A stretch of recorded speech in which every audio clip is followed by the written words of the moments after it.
You've probably met someone like this before. A guy walks into a room, not flashy, not loud, but everyone turns. He doesn't need to prove anything. People just seem to sense something about him. He looks around calm, composed, as if the air itself is adjusting to make room for him. He could be a nobody on paper, but in that moment, you wouldn't know it. His presence says otherwise. And you sit there watching, wondering, how does he do that? Why do people treat him like he's important even when he's done nothing yet? Here's the uncomfortable truth. He's not necessarily better than you. He might not be smarter, more skilled, or more deserving, but he does one thing you don't. He acts like no one is better than him. And the world believes it. You've been taught to wait your turn, to be humble, to let your work speak for itself. But in reality, the world doesn't wait to hear your story. It reads your posture, it listens to your tone. It watches how you walk, how you speak, how you sit, how you look someone in the eye or avoid it. Your presence speaks before your voice does. And if your presence says, "I'm unsure," then people will treat you like you don't belong, no matter how brilliant you are inside. That's why the phrase, "act as if you are the best," is not just motivational fluff. It's a survival strategy. You don't become powerful and then start acting like you deserve respect. You act like you already deserve it, and that's what opens the doors. This might sound like theater, and in a way it is. But theater is not fake. Theater is performance with intent. When an actor steps on stage, they're not lying. They're showing up fully, taking the role seriously, and inviting others into belief. That's what you must do.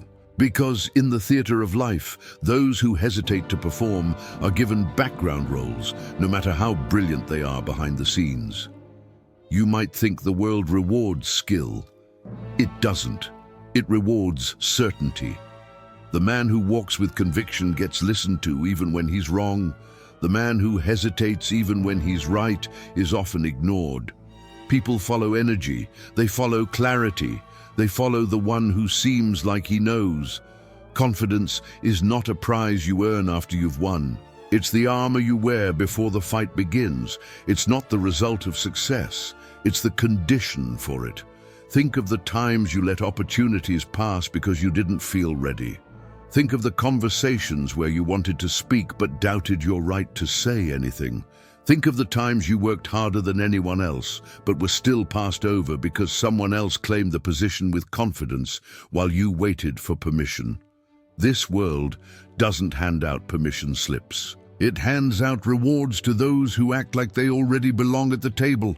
That's why some of the most successful people aren't the most talented, they're the most convincing. They walk like the ground owes them something. They speak like their words are law. They move like the crown is already on their head, even when it's still invisible. And eventually, the world starts to see the crown too. It's not magic, it's repetition.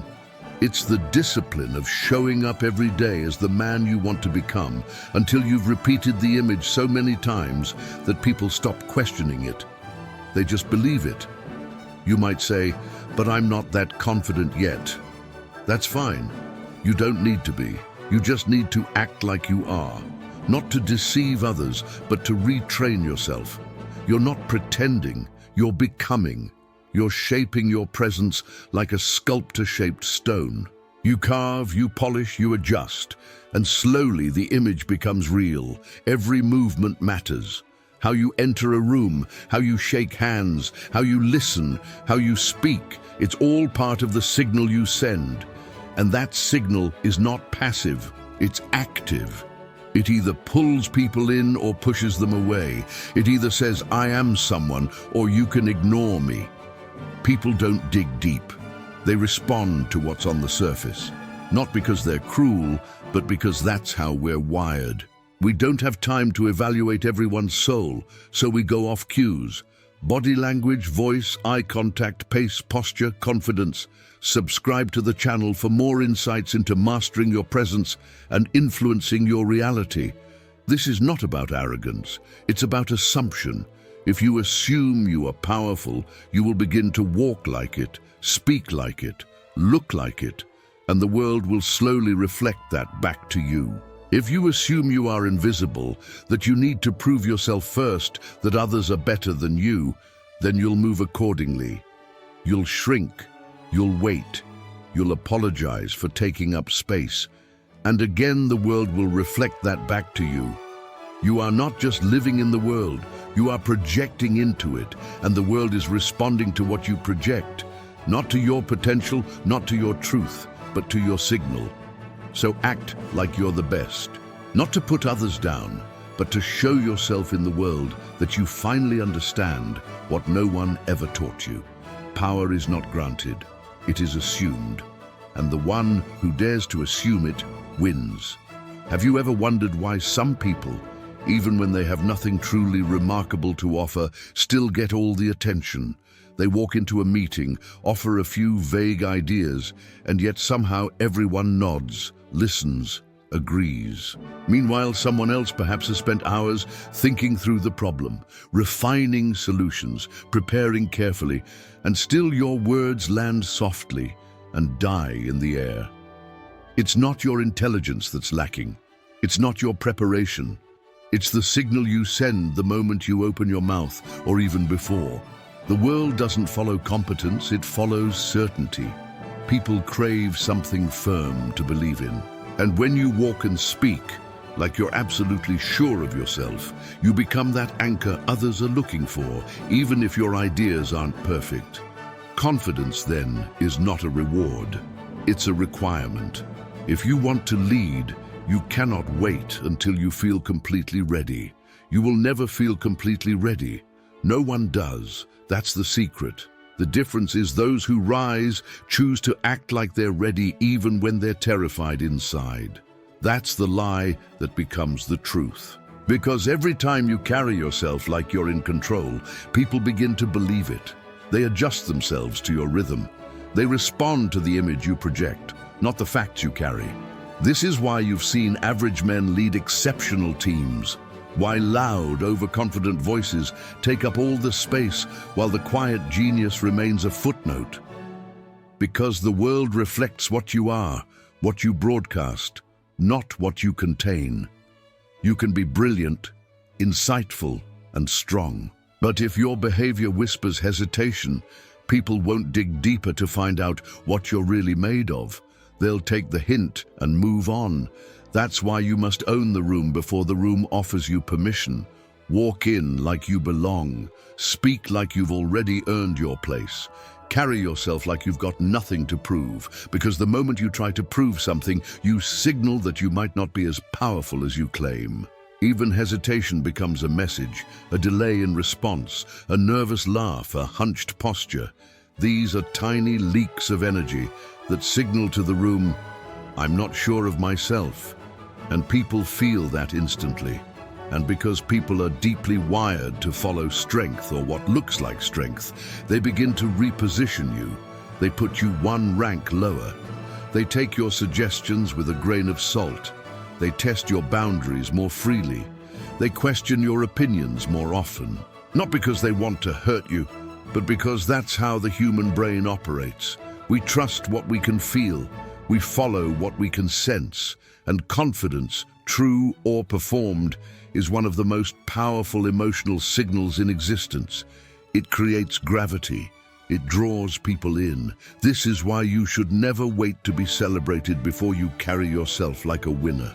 Never wait to be validated before you stand tall. Never wait for your turn to speak up. Take it. Every hesitation is an invitation for someone else to steal your moment. This isn't about being loud, it's about being sure. Even your silence can command power if you choose it deliberately. When you sit in a room and say little but hold eye contact, sit upright and exude certainty, people begin to wonder what you're thinking. They lean in. They pay attention because silence, when paired with confidence, becomes mystery. And mystery is magnetic. But silence without presence, that's just invisibility.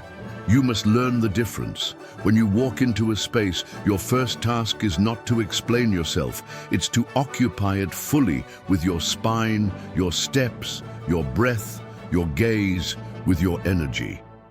Before you say a word, your presence has already started the conversation, and when you finally speak, let your voice carry the weight of your belief. Not just belief in your idea, but belief in yourself. Speak like your words matter, like they carry consequences, like people would be foolish not to listen. Because the truth is, if you speak without belief, your audience won't believe either. And if you don't look convinced of your own power, no one else will be. People want to follow someone who seems to know where they're going. They want to stand behind someone who already seems chosen. They want to hand the crown to someone who already acts like they're wearing it. So, act. Not because you're arrogant, not because you're faking anything, but because you understand this game and you're done sitting on the sidelines. You don't owe the world your humility. You owe it your presence. And if you don't claim your space, someone else will. And chances are they'll be far less deserving than you. You might still wonder, what if I'm just pretending? What if I act confident and someone sees through me? But here's the real twist. Everyone's pretending. Even the most powerful people you admire, at some point they were just like you. Unsure, nervous, making it up as they went. The difference is they didn't let that uncertainty show. They acted with conviction before they ever had proof. They understood something most people never do. Your belief shapes reality, not the other way around. Think of confidence as a kind of self-hypnosis. At first, it feels awkward. You stand taller, even though your legs feel shaky. You speak up, even though your voice wants to tremble. You look someone in the eye, even though your instinct is to look away.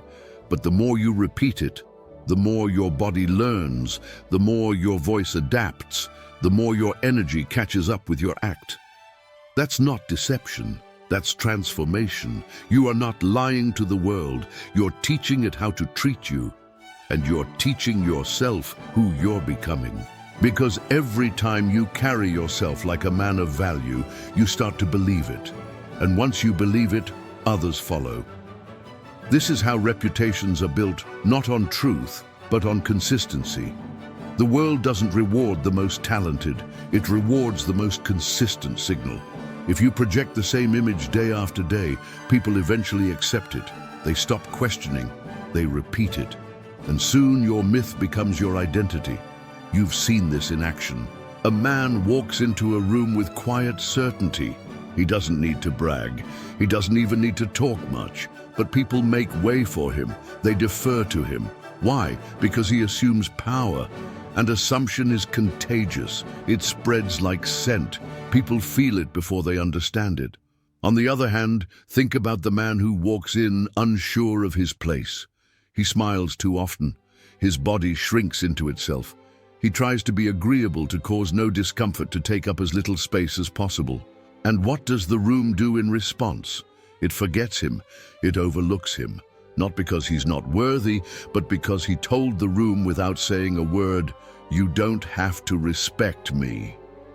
This is the quiet disease of self-erasure, and it is a choice.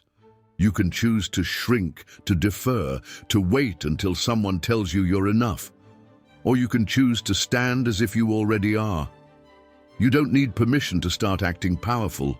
You act powerful, and the permission follows. The world will treat you exactly the way you treat yourself. So when you walk into a room, stop playing small. Don't look around waiting for someone to recognize your greatness.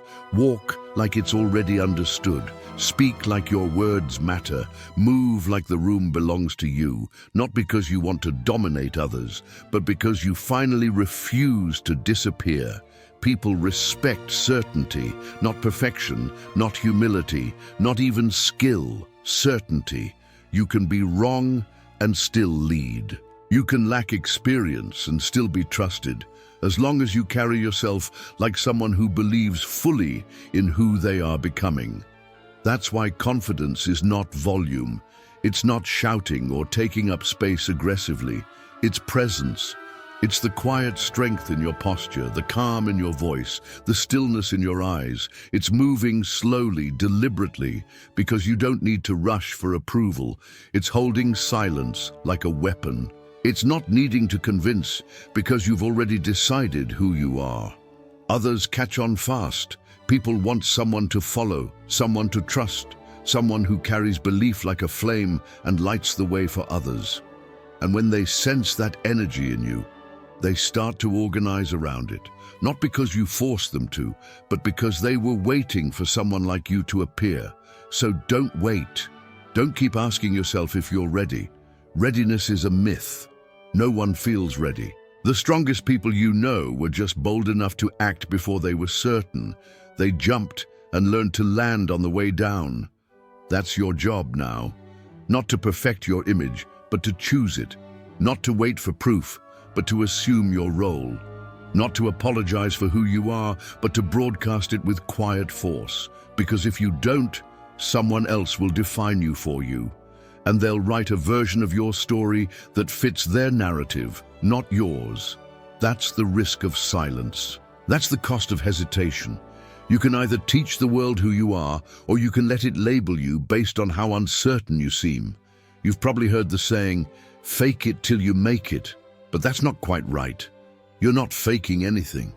You're becoming. You're practicing power the way a musician practices their instrument. Not pretending to know, but committing to learn by doing over and over again until the movements, the voice, the posture, the energy, they're not an act anymore. They're you. And when you get to that point, when you've worn the crown so long it no longer feels heavy, people stop questioning. They stop testing. They start assuming what you assumed long ago. You're the one who leads, the one who matters, the one who belongs at the top. The irony is cruel, but true power doesn't go to the best. It goes to the one who believes he is the one who acts like the best, the one who radiates without apology that no one is better than him, not because he hates others, but because he finally stopped doubting himself. You are not in a contest for who is nicest or smartest or most hardworking. You're in a game of perception, and perception bends reality. If you carry yourself as invisible, you will be. If you speak like you're unsure, you will be challenged and ignored. But if you speak with calm conviction, move like your steps have purpose, and stare into the world like nothing can shake you, people will feel it, and they will respond. You don't need to scream to be powerful. You don't need to dominate to lead. You don't even need to have it all figured out. What you do need is to drop the habit of asking permission to exist. Stop waiting for someone to recognize your potential. Stop hoping someone will call on you. Stop shrinking your presence to fit someone else's comfort. If they're uncomfortable with your greatness, let them squirm. That's not your problem anymore. Power is not a reward handed out by fair judges. It's a mirror. It reflects whatever you send it. If you send fear, it gives you rejection. If you send confidence, it offers opportunity. You are not just walking through life, you are declaring yourself with every step.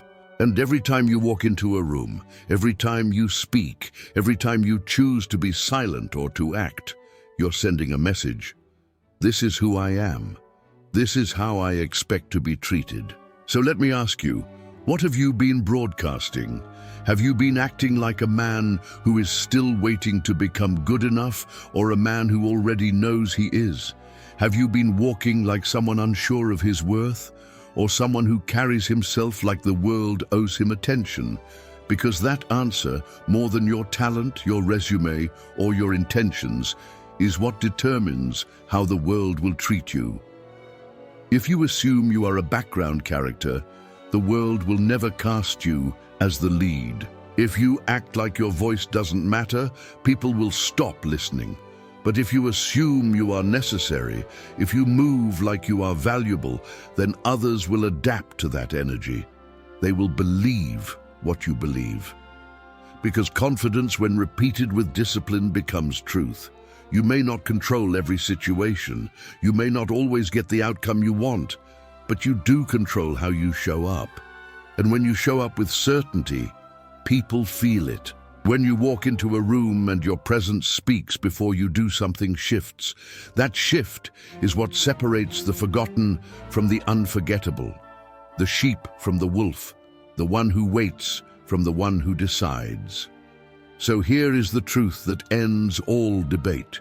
You do not become powerful by accident. You become powerful by assuming power again and again and again until it becomes impossible to see you as anything else. The man who walks with the belief that he is the best isn't waiting for permission.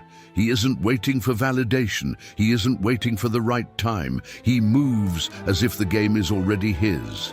And the world kneels not because he asked it to, but because he taught it to. So now it's your turn. No more shrinking, no more explaining, no more hoping. From this moment forward, walk as if no one is better than you. Not because you have something to prove, but because no one will believe it until you do. Power is not granted, it is assumed. And the one who dares to assume it first rules. Now tell me, who are you going to be the moment this ends? The man who waits, hesitates, apologizes.